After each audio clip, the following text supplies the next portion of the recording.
catalanes. Y con el resultado de hoy, Artur Mas solo puede hacer una cosa, y es dimitir e irse a su casa. Dimitir.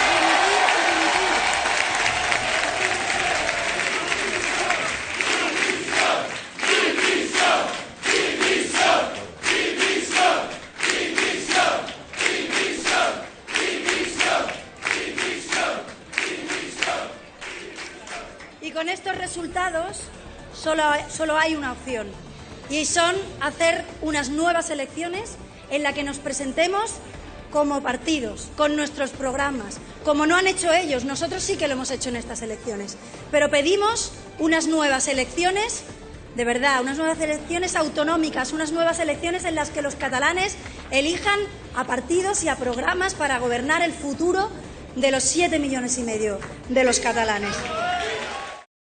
Ese cálculo. Es verdad que uno pues calcula y sabe cuánto y cómo puede ir unas elecciones, pero insisto, si tuviéramos elecciones serían en junio, al paso que vamos.